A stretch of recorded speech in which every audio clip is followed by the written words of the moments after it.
Hola, ¿qué tal chicos y chicas? Ay, tengo la luz rara hoy. Ahí va. La idea de hoy era más o menos ponernos en contacto en virtud de analizar el siguiente tema que corresponde a nuestro recorrido sobre los primeros conceptos de esta materia, que tiene que ver con el de preguntas de conocimiento. ¿Se acuerdan que la clase pasada hablamos sobre las afirmaciones de conocimiento?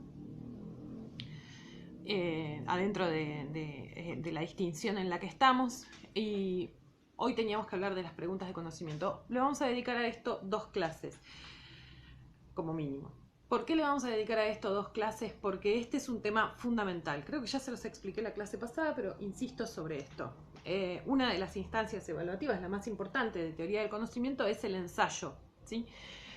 Ustedes tienen que escribir un ensayo a partir de elegir un título prescrito de los que designa el bachillerato para cada convocatoria. Ustedes eligen uno de esos títulos prescritos y escriben un ensayo de 1600 palabras. En ese ensayo, que siempre tiene que cumplir con una serie de características, tiene que haber también una serie de preguntas de conocimiento.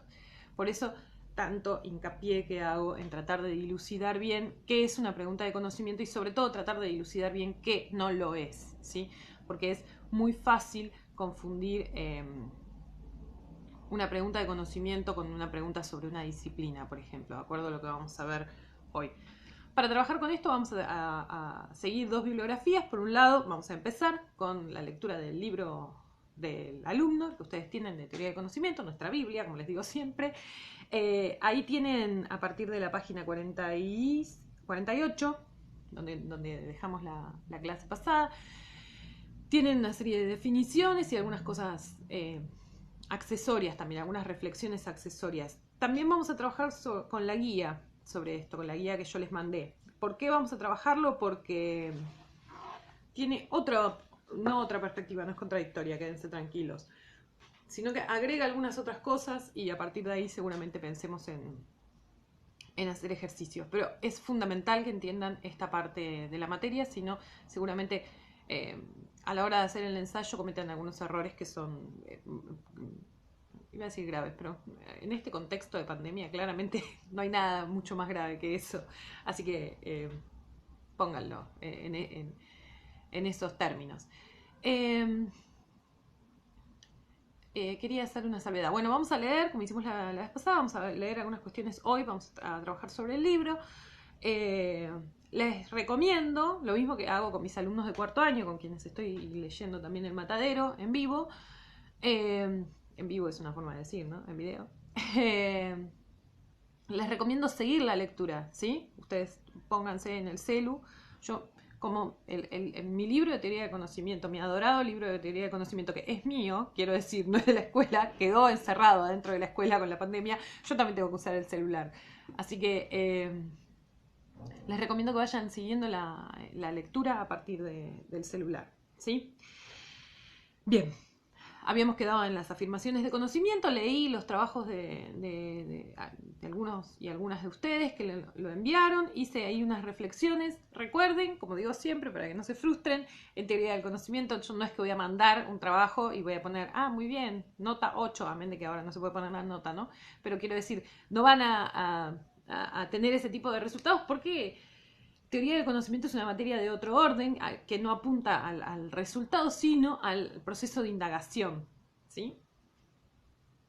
Como tal, lo que importa es que nosotros sigamos indagando, sigamos eh, que las preguntas que podamos hacernos a partir de lo que ustedes expresan nos vehiculicen a pensar en otras cuestiones. ¿Se entiende? ¿Sí? Eso no significa que tengan que dejar de hacer la tarea. Siguen haciendo la tarea, chicos y chicas. Bien. Preguntas de conocimiento. Vamos, como siempre, recuerden, teoría del conocimiento siempre va, el recorrido que nos plantea es de lo general a lo particular. Así que vamos a ir desde lo más amplio, de las consideraciones más generales, hacia las definiciones más concretas. Dice el libro: la indagación es la vida misma del conocimiento. Sin nuestra curiosidad, nuestro interés y nuestros sueños, tendríamos muy poco conocimiento. Sin imaginar creativamente otras formas de expresar y hacer cosas que cuestionaran lo que tenemos, ¿cómo podríamos generar obras de arte, intentar manejar mejor nuestras sociedades, mejorar los métodos de investigación o inventar tecnologías?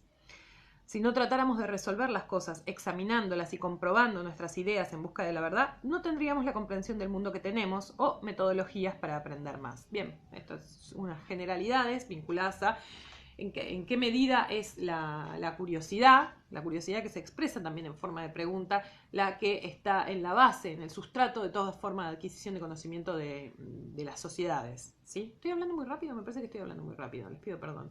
Capaz lo pueden ralentar, vieron que se puede ralentar en YouTube. Ay, qué horror, no hagan eso, por fin.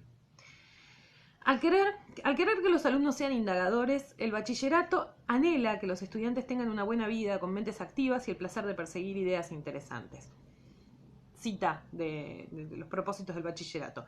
Desarrollan su curiosidad natural, adquieren las habilidades necesarias para indagar y realizar investigaciones y demuestran autonomía en su aprendizaje. Disfrutan aprendiendo y mantendrán estas ansias de aprender durante el resto de su vida. Qué deseo tan enriquecedor para tu futuro, dicen, ellos mismos se autopalmean, ¿no? Diciendo, qué bien, qué cosas lindas decimos, qué cosas lindas deseamos para ustedes. Que yo me ría no significa que esté criticando, ¿eh? Son simplemente observaciones. Cuando dirigimos nuestro espíritu de indagación, igual si estoy criticando es parte de la materia, el espíritu crítico, es parte de lo que pretende el bachillerato, así que no está tan mal tampoco. Cuando dirigimos nuestro espíritu de indagación hacia la idea misma de lo que sabemos, terminamos formulando las preguntas más fundamentalmente estructurales de todas, las preguntas de conocimiento. Son preguntas sobre el conocimiento mismo y los métodos por los cuales los creamos. En teoría del conocimiento formulamos preguntas específicamente sobre las formas de conocimiento, ya vamos a ver más adelante a qué nos referimos con eso, y los métodos por los que estas producen conocimiento personal y compartido. Ojo acá, porque en este párrafo pareciera darnos la idea de que la pregunta de conocimiento es, bueno, al final de toda indagación se produce una pregunta de conocimiento, y eso no es tan así, ¿sí? Quiero decir, al final de toda indagación se pueden producir preguntas importantes sobre las cosas, pero no todas necesariamente van a ser preguntas de conocimiento, que como vamos a ver tiene ese sentido, el sentido de pregunta de conocimiento tiene un sentido bastante restrictivo, ¿sí? Les digo como para que no piensen, bueno, entonces cualquier cosa, si medito bastante sobre algo, ¿me va a salir una pregunta de conocimiento? No, nada que ver. Esas preguntas no vienen con respuestas implícitas, son en cambio abiertas. Primera característica entonces de las preguntas de conocimiento. Hoy me traje marcador a ver si se ve mejor. Van a ver que en teoría de conocimiento, vieron que decimos TOC y qué sé yo, abreviamos mucho las cosas. Así que las preguntas de conocimiento van a ser las PDC a partir de ahora. La primera característica entonces de las preguntas de conocimiento es que van a ser abiertas. Ahora vamos a tratar de explorar un poco qué significa eso. Obvio que con el marcador no me queda tan linda la letra, ¿eh? Lo advierto. Son en cambio abiertas. Invitan a buscar diferentes formas de explorar las ideas que plantean y diferentes líneas para investigar y argumentar las respuestas posibles. No vienen, segunda vez que lo dice esto, no vienen con respuestas implícitas, sino que abren perspectivas variadas. Entonces, las preguntas de conocimiento, primera característica que van a tener, son abiertas. ¿Qué significa? Que no buscan una respuesta, ¿sí? No solo eso, si a esa pregunta que yo estoy haciendo se puede responder concretamente, más que explorar, se puede responder por sí o por no, por ejemplo, no es una pregunta de conocimiento. ¿Sí? Primera característica, debe ser abierta, no apunta a una respuesta, sino al proceso de indagación. Abre una serie de otros interrogantes. Segunda característica que viene en este otro párrafo. Las preguntas de conocimiento son generales.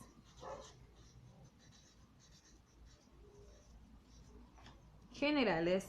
Son preguntas amplias que se pueden aplicar a muchas situaciones particulares de conocimiento. Nunca van a trabajar sobre una situación concreta, sino que son preguntas generales que aluden a una serie y que son aplicables a una serie de situaciones concretas diferentes. Se ocupan, por ejemplo, de conceptos, métodos o aplicaciones. Observen, conceptos, métodos o aplicaciones, ¿sí? Esperen que me perdí. Su grado de generalidad puede variar. Y la pregunta general, ¿cómo sé?, puede adoptar formas más acotadas cuando se aplica a diferentes tipos de conocimientos. Segunda característica, entonces, son generales. No van a ser nunca sobre una situación concreta, sino que pueden aplicarse a muchas situaciones al mismo tiempo. Para entender el grado de generalidad de las preguntas de conocimiento, puede ser útil pensar en ir cambiando lentamente el objetivo de gran angular de una cámara por el zoom, ¿sí? del panorama general del conocimiento a un detalle cercano. También puede ser útil pensar en ir descendiendo en espiral desde el cielo hasta la tierra, pasando de un panorama vasto a un examen más específico del conocimiento particular. Haremos una demostración con el ejemplo de ir acercándonos al conocimiento en la ciencia humana de la antropología, desde las preguntas de conocimientos generales hasta otras más particulares. Entonces, te digo para que no se pierdan, ¿eh? Siempre mi obsesión es que ustedes no se pierdan en el magma de conceptos. Las preguntas de conocimiento van a tener 3 características centrales. La primera es que son abiertas, porque no buscan una respuesta. La segunda es que son generales, porque aplican a muchas situaciones diferentes. Y acá nos vamos a detener y vamos a ejemplificar con algunas cosas que plantea el libro. ¿Por qué? Porque hay grados de generalidad, ¿sí? La metáfora que utiliza el libro para explicar esto tiene que ver con esta idea del descenso, desde lo general hacia la tierra, dice, ¿no? Como si fuese desde el cielo, que es lo más general de todo, hacia la tierra, que sería como lo más concreto, ¿sí? Estamos en esta segunda característica que tienen las preguntas de conocimiento. Vamos entonces con esta ejemplificación. Las preguntas de conocimiento, dice el título, de lo general a lo particular. Círculo panorámico 1, o sea, el más grande de todos, el más general de todos. ¿Cómo sé? Esta pregunta de conocimiento inmensamente general flota sobre todas las otras preguntas de conocimiento que haremos en teoría de conocimiento, en niveles mucho más bajos de generalización y abstracción. El nivel más amplio, entonces, de pregunta de conocimiento posible es ese, ¿cómo sé? ¿Sí? Por supuesto, en el ensayo no usen esa pregunta porque es una joda, ¿sí? Quiero decir, es imposible de desarrollar. Pero quiero decir, para que tengan idea, esa es la pregunta más general de todas, la que está arriba de todas en el círculo. No estoy haciendo gestos boludos nada más. Miren que en el libro está este mismo dibujo. O sea, si hacemos gestos boludos, lo hacemos con el libro, conjuntamente. Círculo 2. Aún en el panorama general, ya un poco más bajo, la interrogación en lo alto del cielo empieza a descender más cerca de la Tierra cuando la aplicamos a las áreas de conocimiento, ¿sí? Vamos a ver, los grupos de disciplinas. Aunque siguen siendo amplias, las preguntas se hacen más delimitadas en su enfoque. Se ocupan del alcance y la aplicación del área de conocimiento particular o de su metodología. Entre las preguntas típicas de este nivel se pueden mencionar: ¿qué buscamos saber en las ciencias? ¿Cómo obtenemos el conocimiento? ¿Cómo lo verificamos? ¿Por qué aceptamos o rechazamos afirmaciones de conocimiento científico? ¿Qué queremos decir con incertidumbre en las ciencias? ¿Hay formas de investigar que no debemos usar nunca por razones éticas? Eso está entonces por debajo de la pregunta ¿cómo sé? ¿Sí? En la pregunta ¿cómo sé? Está, una de las cosas que incluye son estas preguntas de segundo nivel que son ya aplicables a las distintas áreas de conocimiento. Las áreas, insisto, son los grupos de disciplinas. Después lo vamos a ver en detalle. En teoría de conocimiento usamos un marco de conocimiento, también concepto que vamos a ver más adelante, para identificar tanto las preguntas panorámicas que se aplican a todas las áreas de conocimiento, como las preguntas algo más cercanas, con zoom, que se aplican a áreas particulares de conocimiento, ¿sí? ¿Cómo sé en historia? ¿Cómo sé en las artes? ¿Cómo sé en las ciencias naturales? Círculo 3. Estas preguntas, aunque todavía están altas en el cielo, empiezan a acercarse a la Tierra con la aplicación a áreas específicas en las que surgen diferencias y semejanzas. Podemos preguntar, por ejemplo, ¿cómo sabemos en las ciencias humanas en comparación con las ciencias naturales? Y ahí entra el otro factor, ¿no? La comparación. ¿Cómo cambia la metodología cuando cambia el tema, cuando investigamos a los seres humanos y no el mundo natural? ¿Sí? Entonces, en el tercer nivel ya nos preguntamos algunas cuestiones concretas sobre cada una de estas áreas. 4. Círculo 4. Luego, bajando más en espiral hacia la Tierra y acercándonos a los detalles del conocimiento, podemos hacer preguntas específicas de disciplinas más particulares dentro de las ciencias humanas. Entonces, si antes nos hacíamos preguntas sobre toda el área de conocimiento, ahora nos preguntamos sobre una disciplina dentro de ese área de conocimiento. ¿Sí? Tranquilos que esto igual va a tener más sentido más adelante, ¿sí? Pero es importante que empecemos a reflexionar. Vamos a volver 1000 veces sobre la idea de pregunta de conocimiento, pero es importante que nos adentremos ya con ejemplos concretos, ¿no? Quiero decir, todos estos ejemplos son preguntas de conocimiento, de distinto alcance y de distinta magnitud, pero son todas preguntas de conocimiento. Esperen que ahí me perdí. Por ejemplo, ¿cómo sabemos en antropología en comparación con la economía? Son dos ciencias humanas diferentes. ¿Qué ¿Qué caracteriza a una respecto de la otra en términos metodológicos? ¿Cuál es la diferencia metodológica para adquirir conocimiento en economía en relación con antropología? Es notable cómo me pierdo sin tener el libro. Acá. ¿Cómo influye el tema específico en los métodos de investigación posibles o adecuados? Círculo 5, más abajo, cerca de la Tierra, podemos formular preguntas cada vez más detalladas sobre teorías y métodos de investigación más específicos de la antropología, ¿sí? Entonces, de la general de todas, a la área de conocimiento, a la disciplina dentro del área de conocimiento, a la metodología dentro de la disciplina. ¿Se entiende, no?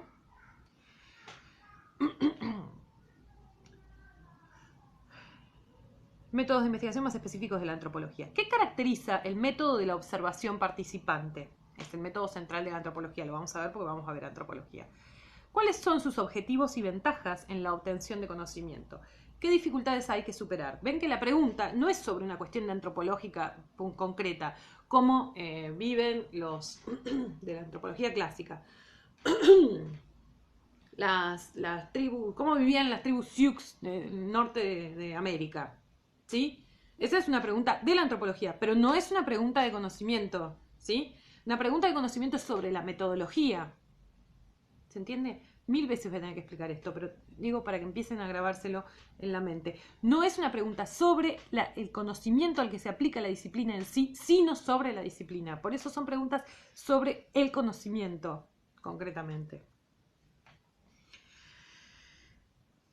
¿Cuáles son sus objetivos y ventajas? ¿Qué dificultades hay que superar? Ha sido un viaje vertiginoso desde el panorama general hasta la asignatura específica. Hemos sobrevolado el conocimiento como un todo, luego pasamos a las ciencias humanas, a la antropología y finalmente a sus métodos internos de obtención de conocimiento. Círculo 6. Nos detenemos, dice. Cuando ya casi llegamos a la Tierra con el método de la observación participante, entramos en el objeto de estudio de la antropología. Aquí nos detenemos y dejamos la indagación a los antropólogos. Eso a nosotros no nos importa.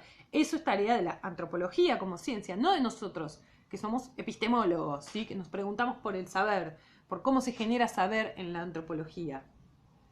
Esta distinción es fundamental. Una vez que llegamos al objeto de estudio de la disciplina, ahí nos quedamos. Insisto, no vamos a nosotros preguntarnos cuáles son las características de la organización social de la sociedad mapuche, ¿sí? Porque eso es tarea de la antropología, eso es parte de su objeto de estudio. Nosotros nos preguntamos por el método que la antropología usa para conocer a la sociedad mapuche. Acá. Ellos hacen preguntas que se superponen considerablemente con las de teoría del conocimiento, al menos desde el punto en que su propio trabajo empieza a dar a la vista en nuestra espiral de descenso. No obstante, cuando ellos construyen y examinan el conocimiento de su propia área, no solo prestan atención a las características de la antropología como conocimiento, sino también al contenido real del conocimiento, las afirmaciones de conocimiento específicas de ese ámbito y la investigación específica que las respalda. ¿Sí? Por ejemplo, ¿qué es cultura? ¿Sí? ¿Qué significa organización social?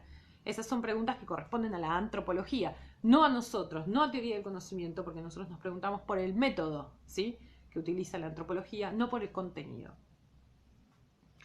Por ahora nosotros en teoría del conocimiento dejamos la exploración más detallada en sus manos expertas. El contenido del conocimiento de cualquier materia sigue siendo importante para la teoría del conocimiento, primordialmente para ofrecer ilustración y ejemplos de cómo funciona todo el proceso de conocimiento. Claro, lo que quiere decirnos acá el libro es, tampoco es que nosotros nos vamos a desentender del objeto de estudio de cada disciplina. Nos interesa, pero nos interesa en tanto ilustra y funciona como ejemplo de nuestras indagaciones. Pero no va a ser el objeto de nuestra indagación en sí, ¿sí? Porque para eso ya está la antropología, para pensar en el objeto de estudio de la antropología. Las preguntas de conocimiento de lo particular a lo general. Ahora vamos a pensar en el sentido inverso. Para ir acostumbrándote a la idea de teoría de conocimiento, de hacer círculos amplios en el cielo, quizá prefieras empezar cerca del suelo e ir moviéndote hacia arriba, yendo de los ejemplos particulares a las preguntas más generales. Para hacerlo, puedes tomar cualquier afirmación de conocimiento que atraiga tu curiosidad y empezar a pensar en todos los rasgos diferentes del conocimiento que afirma.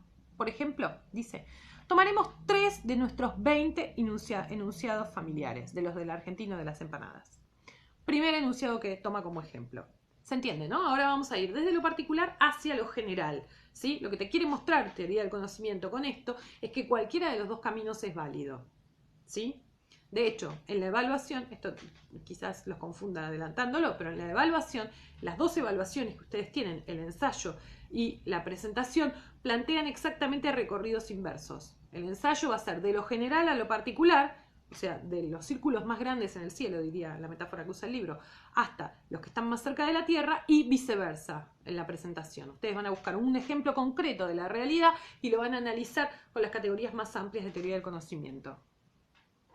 No quise aterrarlos con esto, siempre sé que en la mención de las formas de evaluación, en este contexto de quizás un poco confusión de esta primera parte aterra, pero bueno, o sí, quizás los quise aterrar. Sé que la primera afirmación, sé que la Argentina fue descubierta por un explorador español a comienzos del siglo XVI. Esa es una de las cosas que había dicho el argentino de las empanadas. Preguntas de detalle. Vamos a ir desde lo más particular hacia lo general. ¿Qué pruebas o justificaciones, razones para creer, hay disponibles para la fecha del descubrimiento? ¿Qué tenemos? ¿Qué documento verifica que efectivamente fue en ese momento? ¿Cómo sabemos que ese descubrimiento alguna vez se produjo? Ahí tenemos una pregunta interesante para la historia, ¿sí? ¿Cómo tenemos el dato concreto de que algo sucedió finalmente en la historia? Ahí la historia tiene un montón para reflexionar sobre su uso de los documentos. ¿Qué constituye un documento para la historia? Eso seguramente lo están empezando a trabajar también con Silvia Perazo. ¿Qué constituye un documento para la historia? Es una pregunta epistemológica, pero de la historia. Ven que se superponen en un punto, ¿no? Las preguntas de cada disciplina junto con las preguntas de la epistemología. Preguntas más generales, un poco más arriba. Desde la perspectiva de quién se descubrió Argentina. ¿Ya había gente ahí que pudiera tener una perspectiva diferente? Bien, primera, entonces, nivel de elevación. ¿Qué significa para la historia la idea de la perspectiva? ¿Sí? ¿Cómo se establece la idea de la perspectiva y en qué medida eso modifica las formas de obtener conocimiento en esa disciplina, ¿no? En esa área. Preguntas más generales de todas, las de más arriba. ¿Cómo influyen las perspectivas en las interpretaciones de la historia? ¿Cuál es la naturaleza de las pruebas en la historia? ¿Cómo sabemos qué sucedió en el pasado? Pregunta aterradora, ¿no? Porque si nos ponemos a pensar en eso, realmente las respuestas son siempre bastante vacilantes, bastante dubitativas. Cuando empezamos a observar los supuestos subyacentes en la afirmación, surgen nuevas preguntas de conocimiento. Primero, vemos los supuestos incluidos en la perspectiva de que la Argentina fue descubierta, como si antes nadie hubiera sabido que estaba allí. Luego podemos reconocer la perspectiva del hablante que mira hacia el pasado. Al llamar Argentina a la tierra descubierta, está pensando en un país que todavía no existía, ¿sí? ¿Se entiende, no? Lo que plantea, digo, no es solamente una perspectiva de la historia, sino también una perspectiva en relación al propio sujeto. Se pueden encontrar más supuestos explícitos en el enunciado. Nuestra forma de medir el tiempo en siglos, por ejemplo, implica una forma de numerar que se da por sentada en la afirmación de conocimiento. También se da por sentada la forma en que llamamos España o Argentina a los países. En algunos contextos sería pertinente examinar nuestros sistemas de nombrar o asignar números. Así, la selección de las preguntas que vale la pena hacer en un momento determinado es una cuestión de juicio.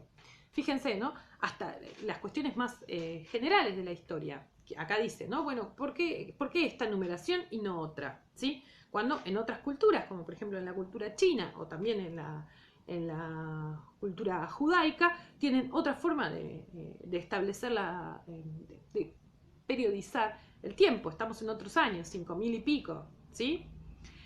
Ahí también hay una perspectiva cultural en elegir nombrar el año 2020, ¿sí? Iba a decir otra cosa más sobre esto, pero me olvidé. Incluso la perspectiva, subyacente de la historia, de que, voy a decir algo que quizás les parezca demasiado volado, pero no lo es, de que la historia es una línea continua y unidireccional que va desde el pasado hasta el futuro, pasando por el presente. Esa idea es una idea que implica la pertenencia a una cultura, quiero decir que tiene una cierta perspectiva. Los pueblos originarios no tenían esa visión de la historia. La visión de los pueblos originarios en líneas generales era circular, ¿sí? Los mayas, la idea esta cuando todos dijeron, o el mundo se termina porque el calendario maya se terminaba en el 2012, no tuvieron en cuenta que para los mayas el tiempo era circular, ¿sí? Volvía a empezar, terminaba porque volvía a empezar, ¿sí? Y lo mismo también, ojo, con otras culturas que no solo los pueblos originarios, quiero decir, para los griegos tampoco el tiempo era unilineal, ¿sí? Incluso para pueblos, algunos pueblos del África tampoco se organizaba de esa manera. Esa manera de organizar el tiempo también es una construcción cultural que implica necesariamente una perspectiva. Sigo. Con las implicaciones de esta afirmación de conocimiento específica surgen nuevas preguntas de conocimiento. Las implicaciones de una afirmación de conocimiento son lo que se sigue del hecho de aceptarla. Si aceptamos determinada afirmación, ¿a qué otras aceptaciones abrimos la puerta? Afirmar una fecha de descubrimiento, por ejemplo, es una forma de establecer la propiedad de la Tierra y en la investigación de las ideas. En el caso de esta afirmación de conocimiento, la del descubrimiento de América, de Argentina, perdón, su función en la posesión y colonización del Nuevo Mundo es inmensamente significativa. Claro, si yo descubro algo, tengo el poder de hacerme de eso, ¿sí? ¿Qué pasa si eso no es descubierto? Porque eso ya existía. ¿En qué medida es lícito que yo me apropie de esa tierra? ¿Sí? Ustedes, por ejemplo, que están trabajando con historia, con la colonización, también van a aparecer algunas preguntas semejantes, ¿sí? Quiero decir, ¿cómo se justifican los periodos coloniales? Sigo. Aunque es posible entender todas las palabras separadas de esta afirmación de conocimiento sin estar familiarizado con la historia de América del Sur, sería difícil entender todo su sentido sin una idea de las implicaciones para esa historia. Segunda afirmación de conocimiento que vamos a analizar. Sé que Dios... Ay, ya voy hablando media hora, qué barbaridad, cómo se me pasa el tiempo. Sé que Dios creó el mundo. Pregunta de detalle, vamos desde lo más detalle hasta lo general. ¿Qué justificaciones, razones para creer, pueden darse para el conocimiento de un ser sobrenatural invisible? Esta afirmación de conocimiento, ¿es conocimiento personal o compartido? No se pusieron de acuerdo ustedes. Cuando hicieron la lista de conocimiento personal, cuando tenían que clasificar las observaciones del chico, algunos dijeron que era conocimiento personal, otros conocimiento compartido. Preguntas más generales.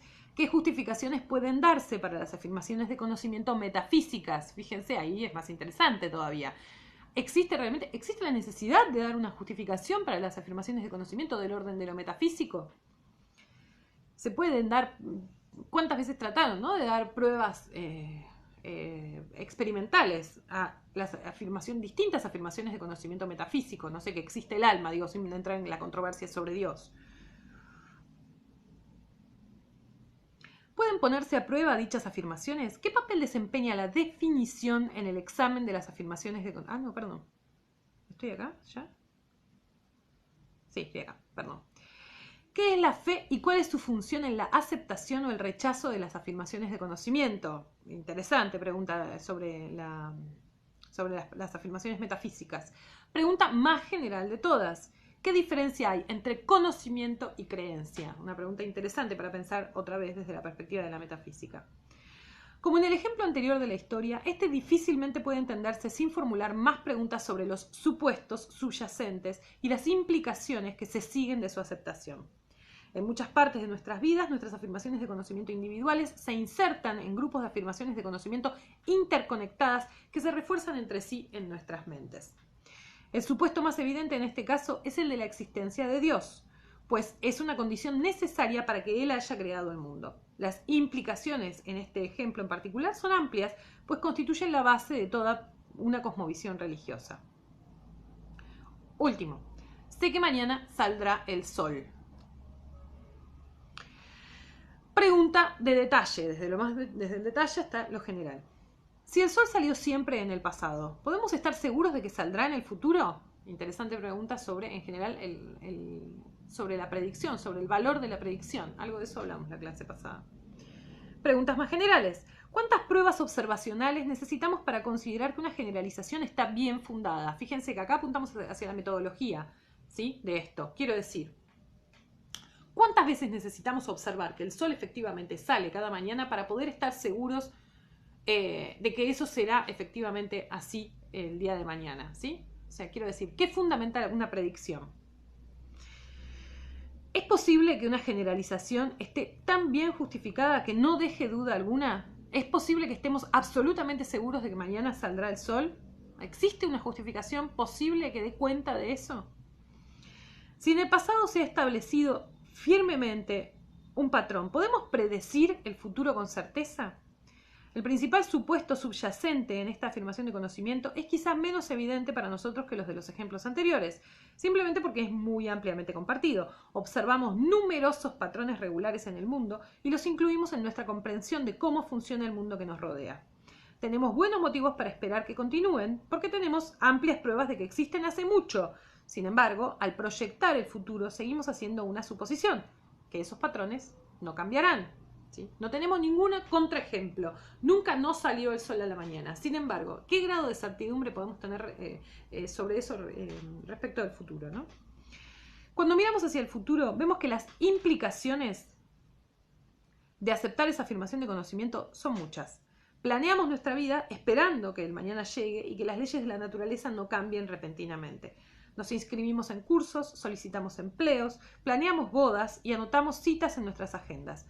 Tomamos decisiones sobre elecciones presentes a la luz de nuestras expectativas futuras. Claro que esperamos que el sol salga mañana.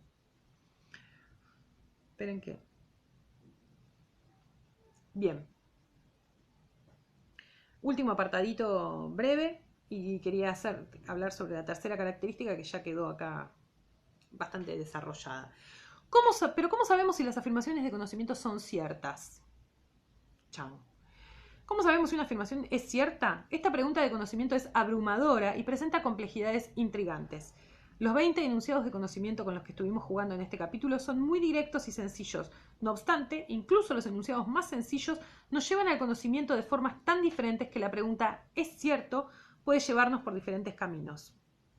Pueden ser difíciles de transitar en algunos puntos, pero ya han sido señalizados por otros que los han recorrido y nos ofrecen por momentos grandes sonrisas y excelentes vistas. Descansa un poco ahora y luego súmate a nosotros para el próximo capítulo. No descansen nada. Quería darles entonces la tercera de las características. Las preguntas que se desprende de lo que ya vimos. Las preguntas de conocimiento vimos que son abiertas, ¿sí? No buscan una respuesta, son motores de indagación más bien. Son generales, ya vimos, segunda característica fundamental. La tercera característica que vamos a ver ahora y que les voy a hartar diciéndoles esto, son sobre el conocimiento.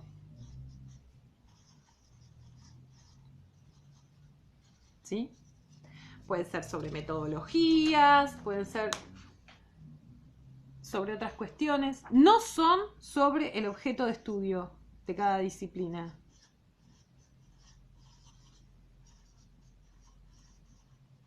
Siempre recuerden, no son sobre la organización social mapuche, ¿sí?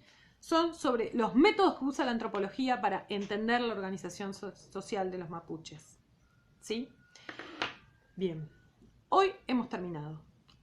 Hoy, increíblemente, y para su alegría, no les voy a dar tarea. ¿Por qué? Porque como este tema lo vamos a seguir viendo en la clase que viene, hay ahora a partir de la guía de teoría del conocimiento, ahí es donde les voy a dar la tarea sobre preguntas de conocimiento, ¿sí?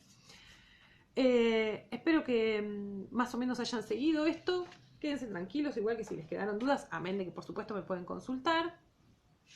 Esto lo vamos a ver en muchas otras oportunidades porque es un eje, vamos a decir, es medular para la materia, ¿no? Nos va a transitar bastante, nos va a acompañar bastante durante el recorrido teórico de la materia. Bueno, espero que estén muy bien, que se estén cuidando, que estén cuidando a los que están alrededor, que no estén haciendo cualquiera, porque el otro día fui a comprar y vi gente que estaba haciendo cualquiera, con el barbijo por acá. Y que empiecen a pensar también un poco en toda esta situación que nos rodea desde la perspectiva de teoría del conocimiento, porque yo estoy pensando bastante en eso y es un terreno muy fecundo para analizar desde nuestra disciplina. Bien, nos vemos y cuídense.